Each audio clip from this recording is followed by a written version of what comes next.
Hello everyone and welcome back to another episode of Game of Thrones Winter's Coming. In today's episode we are on my secondary account. It's an account that I have been slowly turning into a merit farm, and this video is obviously going to be around that specific topic about merit farms and how to set them up. A lot of people are having a difficult times with the merit farms or getting the merit required for the higher ranked nobility ranks, and the main reason for that is once you get up to the higher ranks you will need to the max rank 50 million merit, which is not really that easy to get for some people that are not really fond of PvP. And merit farms are basically good secondary choices for getting merit, of course, so we will take a look at how it works and how it functions. So, before actually setting up the merit farm, there are a couple of things that we have to go through so you know what to exactly focus on. Since the merit farm is meant to just producing troops, and a lot of them, then you would preferably want the training speed to be as high as possible. I have currently roughly 450% training speed right now, which can be put much higher than it is here, even though you don't have access to paid commanders. It can still be put very high, but training speed is one of the key percentages and stats you want to look at. Another one that could be nice is the single training queue.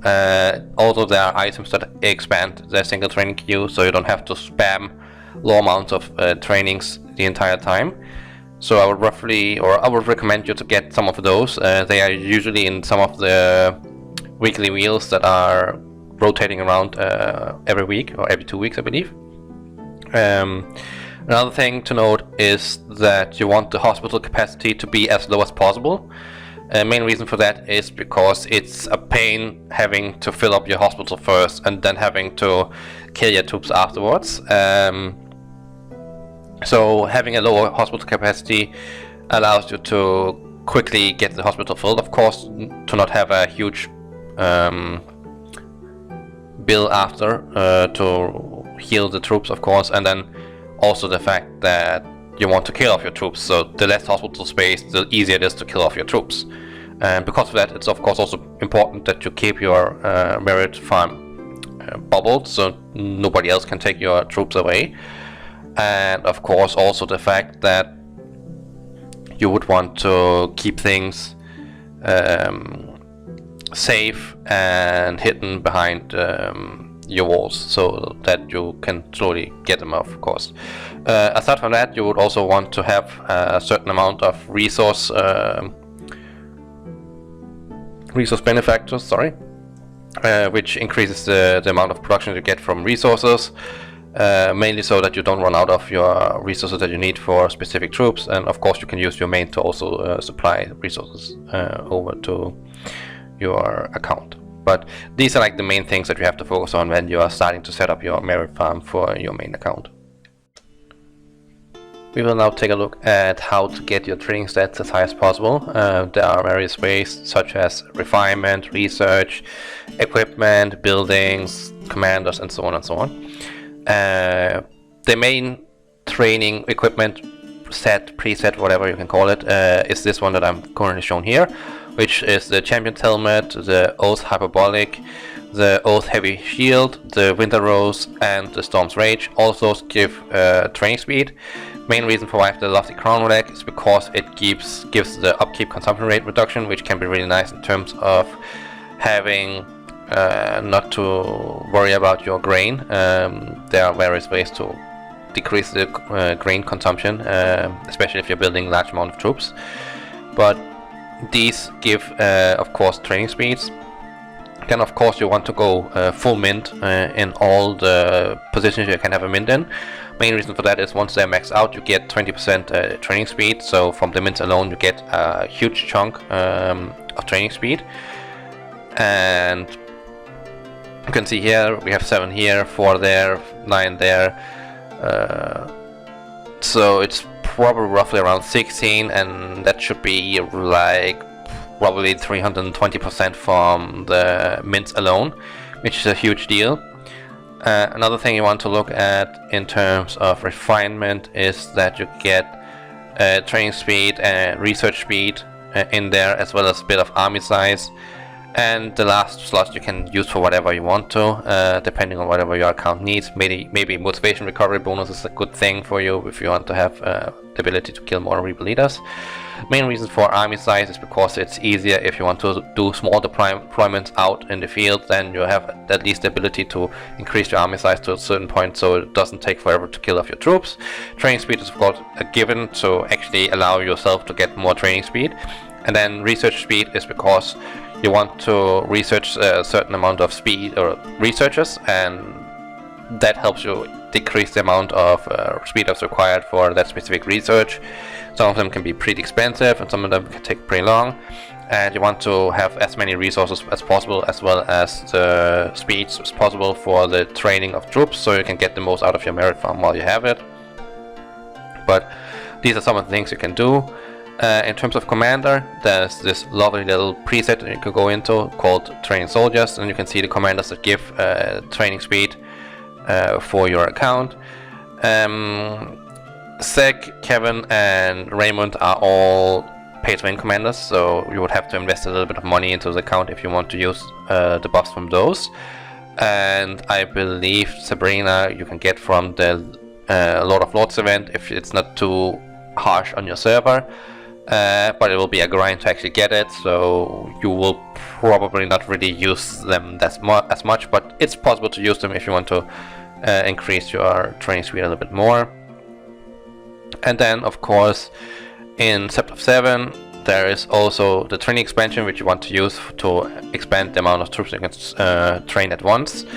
And I'm pretty sure there should be also a training buff, but I might not have it unlocked. But there's also a training buff that increases your training speed for your account. I believe that's also something you get in one of the wheels, so keep an eye out for that.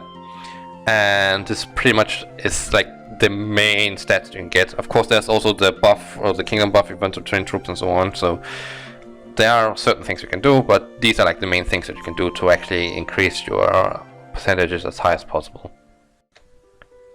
Lastly, we take a look at the researchers and also the tavern, why those two are important in regards to merit farms.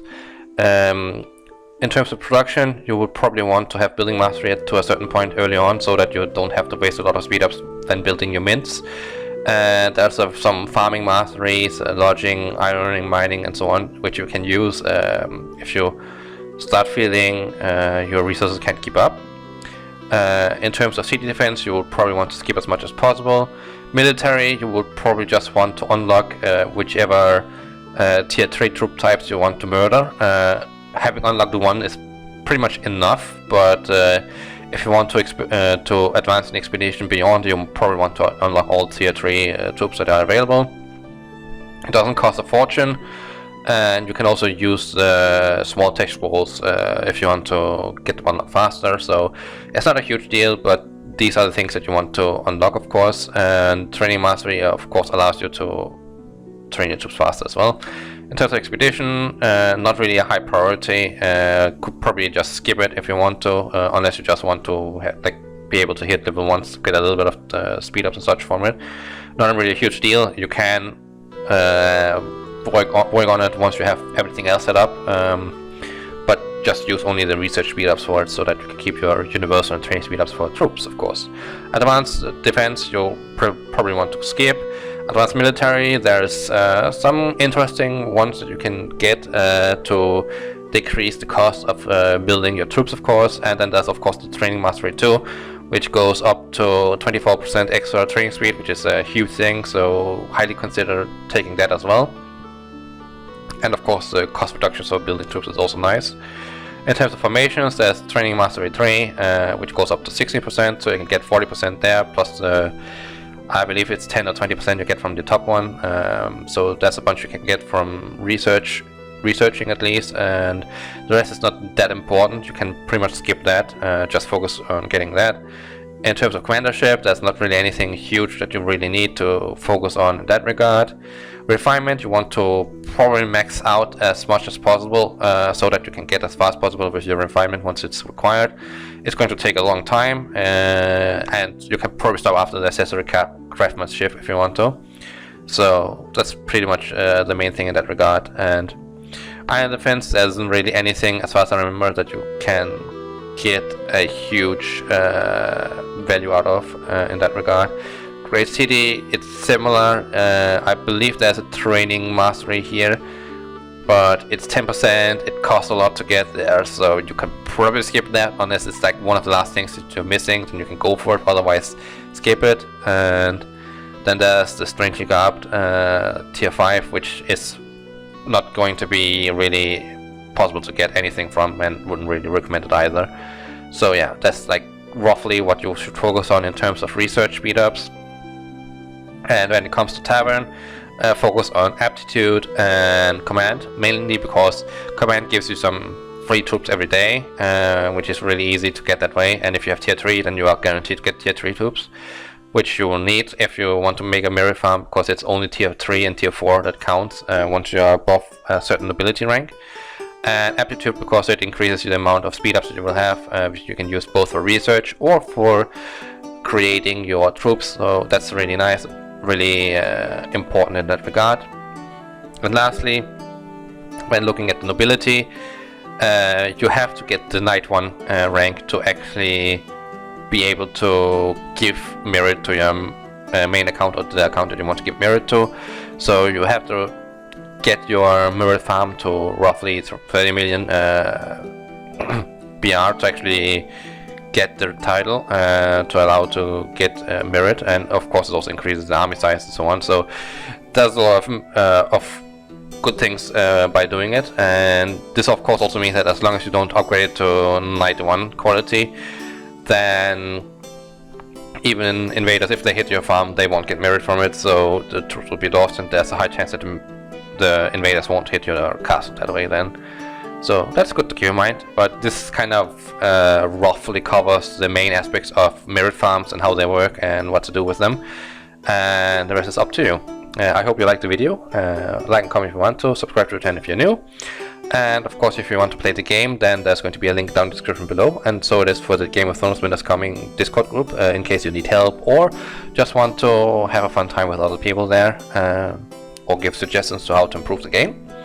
And of course, since we are once again in the weekend, I wish you all a good weekend, and yeah, hope you all had a great all-out war event, and take care guys. Bye bye.